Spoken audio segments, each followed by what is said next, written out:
Thank you.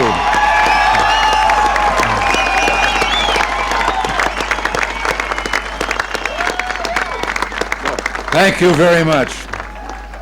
Chancellor Kohl, Governing Mayor Deepkin, ladies and gentlemen, 24 years ago, President John F. Kennedy visited Berlin. And speaking to the people of this city and the world at the City Hall, well, since then, 2 other presidents have come, each in his turn, to Berlin. And today, I myself make my 2nd visit to your city.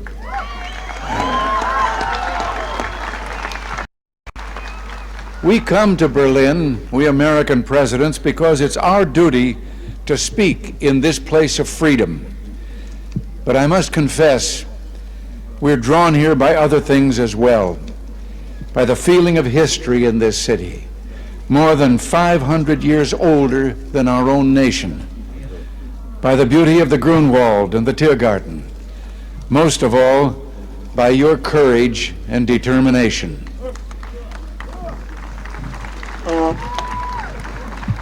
Perhaps the composer Paul Linke understood something about American presidents.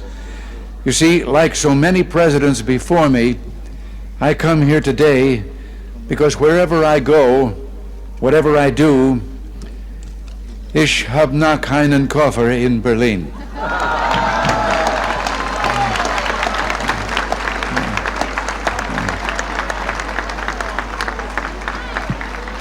Our gathering today is broadcast throughout Western Europe and North America. I understand that it is being seen and heard as well in the East. To those listening throughout Eastern Europe, I extend my warmest greetings and the goodwill of the American people. To those listening in East Berlin, a special word. Although I cannot be with you, I address my remarks to you just as surely as to those standing here before me. For I join you, as I join your fellow countrymen in the West, in this firm, this unalterable belief, es gibt nur ein Berlin.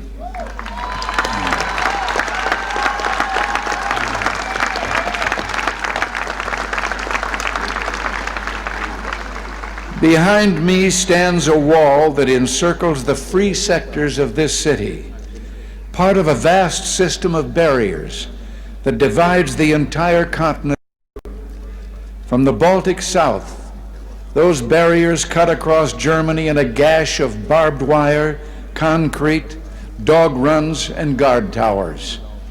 Farther south, there may be no visible, no obvious wall, but there remain armed guards and checkpoints all the same. Still a restriction on the right to travel. Still an instrument to impose upon ordinary men and women the will of a totalitarian state. Yet it is here in Berlin where the wall emerges most clearly. Here, cutting across your city, where the news photo and the television screen have imprinted this brutal division of a continent upon the mind of the world. Standing before the Brandenburg Gate, every man is a German, separated from his fellow men.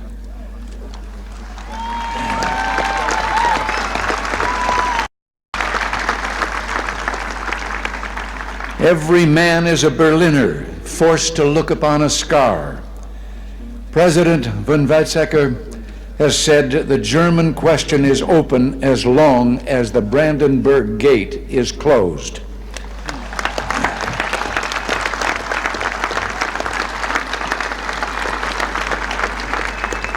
Well, today I say, as long as this gate is closed, as long as this scar of a wall is permitted to stand, it is not the German question alone that remains open, but the question of freedom for all mankind.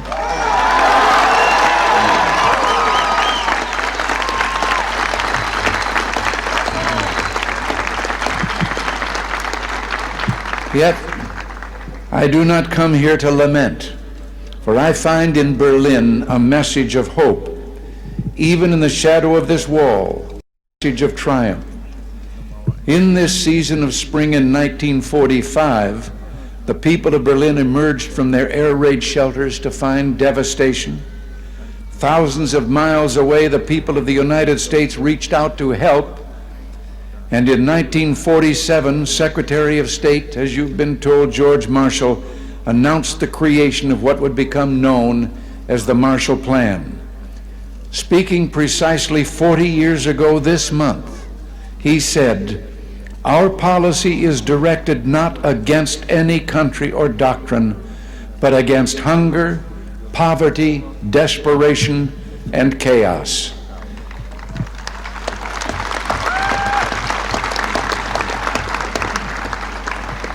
In the Reichstag a few moments ago, I saw a display commemorating this 40th anniversary of the Marshall Plan. I was struck by the sign on a burnt-out, gutted structure that was being rebuilt. I understand that Berliners of my own generation can remember seeing signs like it dotted throughout the western sectors of the city. The sign read simply, "The Marshall Plan is helping here to strengthen the free world." A strong free world in the West, that dream became real. Japan rose from ruin to become an economic giant. Italy, France, Belgium, virtually every nation in Western Europe saw political and economic rebirth. The European Community was founded. In West Germany and here in Berlin, there took place an economic miracle. The Wirtschaftswunder. Adenauer, Erhard, Reuter, and other leaders understood the practical importance of liberty, that just as truth can flourish only when the journalist is given freedom of speech, so prosperity can come about only when the farmer and businessman enjoy economic freedom. The German leaders reduced tariffs, expanded free trade, lowered taxes. From 1950 to 1960 alone, the standard of living in West Germany and Berlin doubled. Where 4 decades ago there was rubble, today in West Berlin there is the greatest industrial output of any city in Germany. Busy office blocks, fine homes and apartments, proud avenues and the spreading lawns of parkland. Where a city's culture seemed to have been destroyed, today there are 2 great universities, orchestras and an opera, countless theaters and museums. Where there was want, today there's abundance, food, clothing, automobiles, the wonderful of the Kudamm.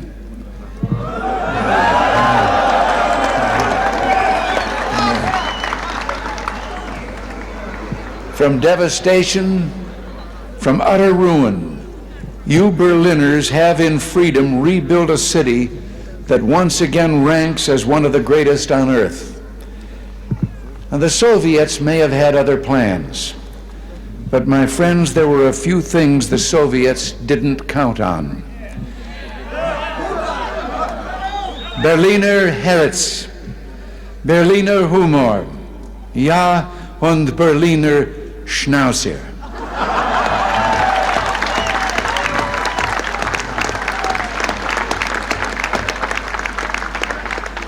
In the 1950s, Khrushchev predicted, "We will bury you." But in the West today, we see a free world that has achieved a level of prosperity and being unprecedented in all human history. In the communist world, we see failure, technological backwardness, declining standards of health.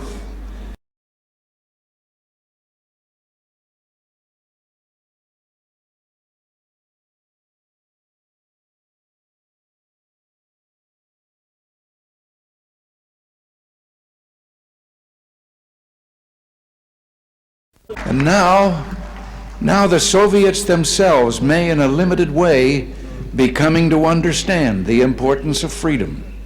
We hear much from Moscow about a new policy of reform and openness. Some political prisoners have been released. Certain foreign news broadcasts are no longer being jammed. Some economic enterprises have been permitted to operate with greater freedom from state control. Are these the beginnings of profound changes in the Soviet state, or are they token gestures intended to raise false hopes in the West or to strengthen the Soviet system without it? We welcome change and openness, for we believe that freedom and security go together, that the advance of human liberty can only strengthen the cause of world peace. There is one sign the Soviets can make that would be unmistakable, that would advance dramatically the cause of freedom and peace. General Secretary Gorbachev, if you seek peace, if you seek prosperity for the Soviet Union and Eastern Europe, if you seek liberalization, come here to this gate. Mr. Gorbachev, open this gate.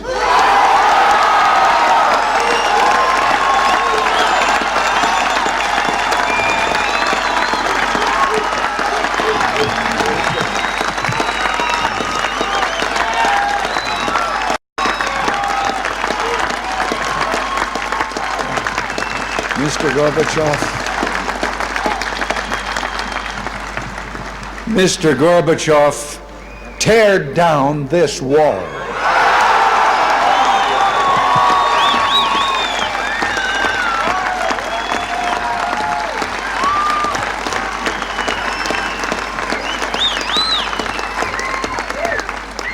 I understand the fear of war and the pain of division that afflict this continent, and I pledge to you my country's efforts to help overcome these burdens.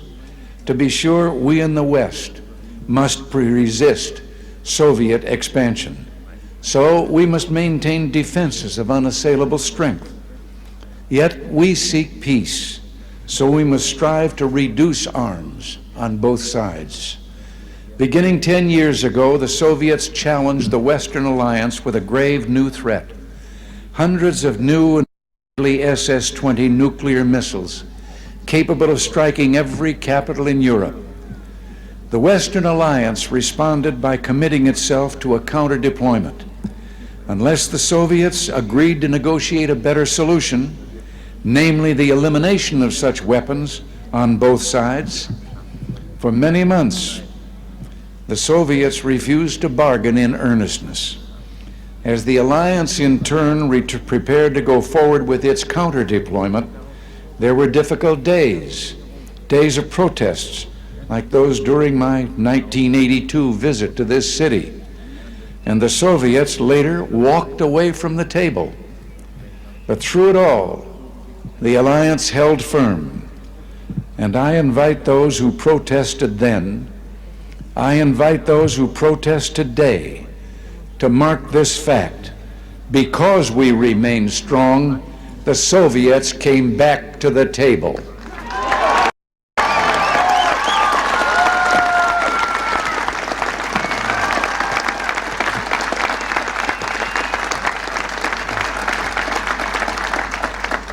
Because we remain strong today, we have within reach the possibility not merely of limiting the growth of arms, but of eliminating for the first time an entire class of nuclear weapons from the face of the earth. As I speak, NATO ministers are meeting in Iceland to review the progress of our proposals for eliminating these weapons. At the talks in Geneva, we have also proposed deep cuts in strategic offensive weapons. And the Western allies have likewise made far-reaching proposals to reduce the danger of conventional war and to place a total ban on chemical weapons. While we pursue these arms reductions, I pledge to you that we will maintain the capacity to deter Soviet aggression at any level at which it might occur.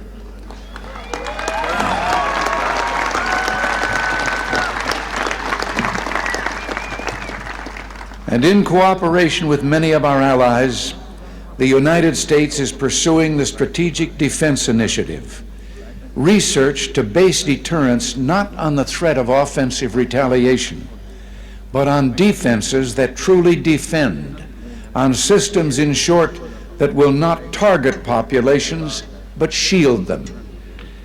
By these means, we seek to increase the safety of Europe and all the world. But we must remember a crucial fact. East and West do not mistrust each other because we're armed. We're armed because we mistrust each other.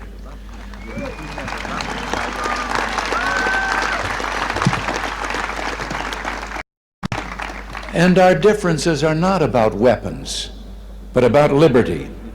When President Kennedy spoke at the City Hall those 24 years ago, freedom was encircled. Berlin was under siege. And today, despite all the pressures upon this city, Berlin stands secure in its liberty, and freedom itself is transforming the globe. In the Philippines, in South and Central America, democracy has been given a rebirth. Throughout the Pacific, free markets are working miracle after miracle of economic growth. In the industrialized nations, a technological revolution is taking place, a revolution marked by rapid, dramatic advances in computers and telecommunications. In Europe, only one nation, and those it controls, refuse to join the community of freedom. Yet in this age of redoubled economic growth, of information and innovation, the Soviet Union faces a choice. It must make fundamental changes, or it will become obsolete.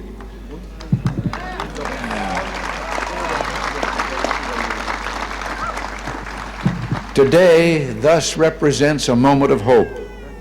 We in the West stand ready to cooperate with the East to promote true openness, to break down barriers that separate people, to create a safer, freer world.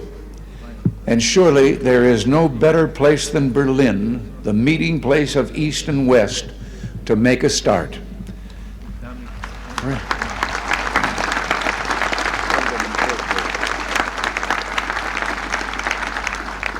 Free people of Berlin, today as in the past, the United States stands for the strict observance and full implementation of all parts of the Four-Power Agreement of 1971. Let us use this occasion, the 750th anniversary of this city, to usher in a new era, to seek a still fuller, richer life for the Berlin of the future. Together, let us maintain and develop the ties between the Federal Republic and the western sectors of Berlin, which is permitted by the 1971 agreement.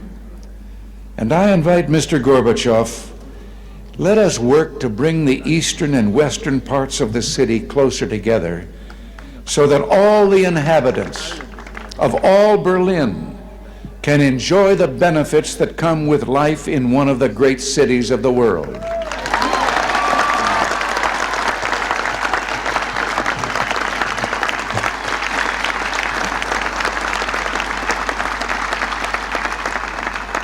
To open Berlin still further to all Europe, East and West, let us expand the vital air access to this city, finding ways of making commercial service to Berlin more convenient, more comfortable, and more economical. We look to the day when West Berlin can become one of the chief aviation hubs in all Central Europe. With our French and British partners, the United States is prepared to help bring international meetings to Berlin. It would be only fitting for Berlin to serve as the site of United Nations meetings, or world conferences on human rights and arms control, or other issues that call for international cooperation.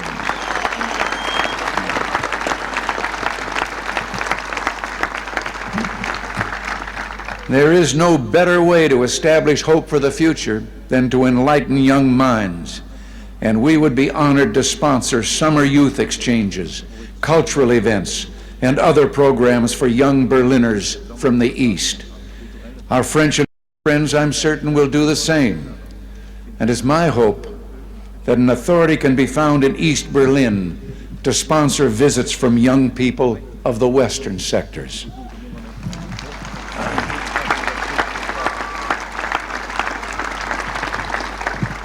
One final proposal, one close to my heart. Sport represents a source of enjoyment and ennoblement. And you may have noted that the Republic of Korea, South Korea, has offered to permit certain events of the 1988 Olympics to take place in the North.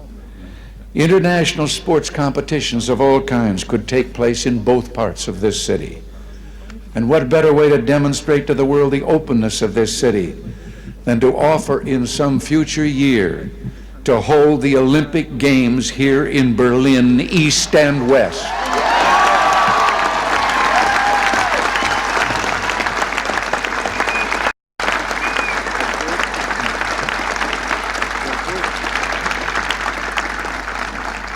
In these 4 decades, as I have said, you Berliners have built a great city. You've done so in spite of threats, the Soviet attempts to impose the Eastmark, the blockade. Today, the city thrives in spite of the challenges implicit in the very presence of this wall. What keeps you here? Certainly, there's a great deal to be said for your fortitude, for your defiant courage, but I believe there's something deeper, something that involves Berlin's whole look and feel and way of life, not mere sentiment. No one could live long in Berlin without being completely disabused of illusions. Something instead that has seen the difficulties of life in Berlin but chose to accept them, that continues to build this good and proud city in contrast to a surrounding totalitarian presence that refuses to release human energies or aspirations. Something that speaks with a powerful voice of affirmation, that says yes to this city, yes to the future, yes to freedom. In a word, I would submit that what keeps you in Berlin is love.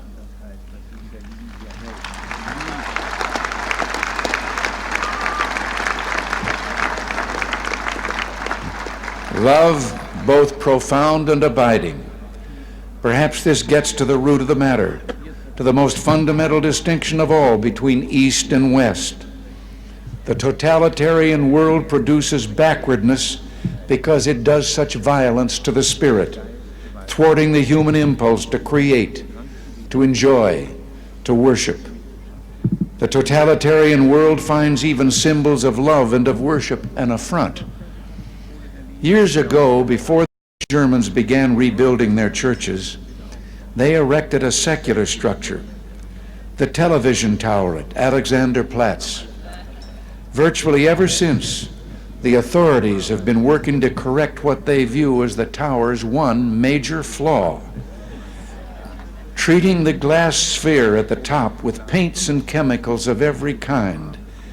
Yet even today, when the sun strikes that sphere that towers over all Berlin, the light makes the sign of the cross.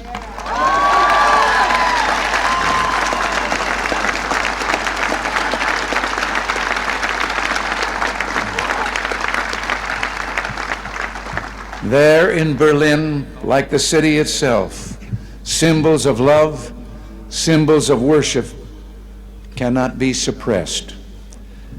As I looked out a moment ago from the Reichstag, that embodiment of German unity, I know words crudely spray-painted upon the wall, perhaps by a young Berliner. Quote, "This wall will fall, beliefs become reality."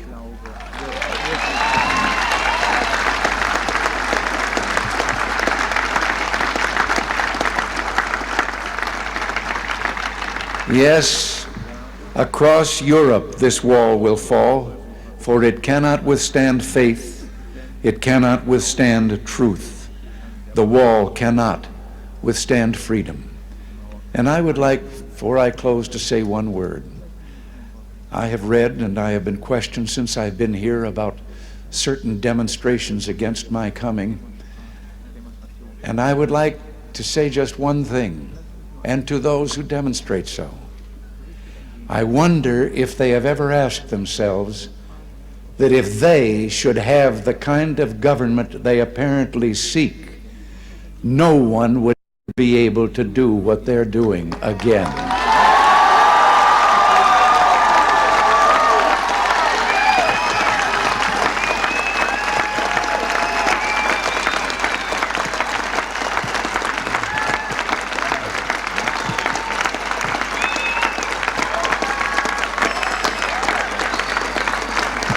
Thank you, and God bless you all. Thank you.